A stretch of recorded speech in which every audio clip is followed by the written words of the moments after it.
today's video ay magluluto tayo ng munggo, pero with a twist. Lalagyan natin siya ng maraming gulay.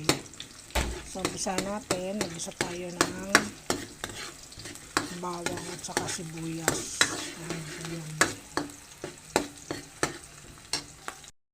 Ayan na natin ating munggo. Ayan, malambutan ko ng ating munggo.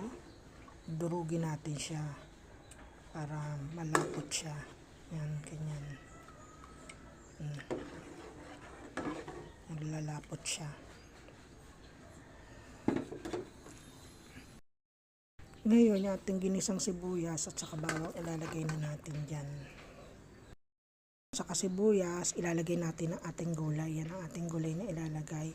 Kalabasa, okra, talong, sigarilyas at saka sitaw. Yan. Tapos papalambutan natin yung gulay. Ay, malambot yung munggo ko. So pwede na natin siyang timplahan ng asin.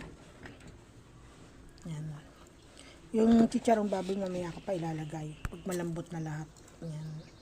Ayan natin lumambot yung gulay. Para mas masarap, lalagyan natin ng pork cubes. Ayan ang ating pork cubes. Siya guys, so pwede na natin siya lagyan ng chicharon. Ayan ang ating chicharon. Lalagyan natin siya ng chicharon. Natin, dudurugin natin. Ayan. Ayan, dudurugin natin ating chicharon.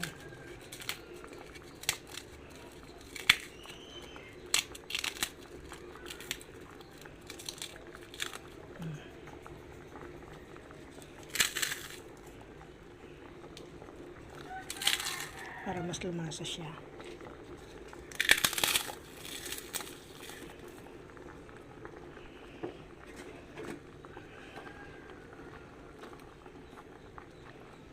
Palambutin lang natin yung gulay.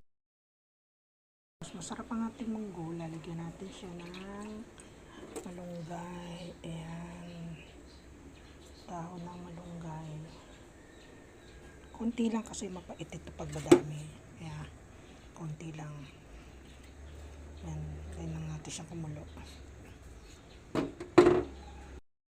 Ang ulam natin ay munggo. Ayan. Munggo na makulay kasi dilagyan natin ng kalabasa, talong, sitaw, okra at saka sigarilyas.